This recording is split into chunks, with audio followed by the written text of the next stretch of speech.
Anambra Federal Service Dame Theodora Okwu Igwegbe eligo nne ya bụ Iyom Josephine Nkechi Oriegbunam gbara afọ 85 ya bụ mmemme akwamozu adọt bụ nke emere na Sacred Heart Catholic Church Nteje Anambra Steeti. Onye nọ n'isi ya Bishop Diocese Most Reverend Dr. Paulinus Ezokafọ bụ onye kpere ha ekpere ma kwukwuo ikwuchukwu na ụdị pụrụ nnukwu iche ka anyị na-ebi ndụ dịka ife na ntụziaka nke Chineke. Ka anyị kọrọ gị ka o si wee gaa.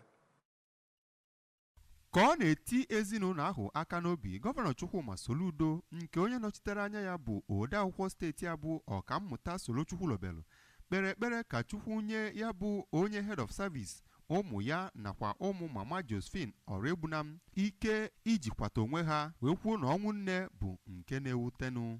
Na mbụ n'okwu ya n'aha ndị ezinụlọ ahụ ka ya bụ onye head of service Dame Okwu kenere onye ọbụla maka ịbịa nọnyere ha n'oge ihe mgbu a, dịka ọ na-ekenekwa di ya bụ Ọkammụta Tony Igwegbe maka ịnọnyere ya nso. O tokwara aka na-achị steeti a n'usoro ọrụ ya. Na ntụnye nke ya, onye bụbu onye head of service nke steeti a Barrister Harry Odo kwenyere na ezi ndụ bụ ihe kacha mma, kwukwazịa na dịka mama na-anaghachi azụ ka ọ gbachara afọ 85 na a ga-enwe aṅụrị n'isi ya.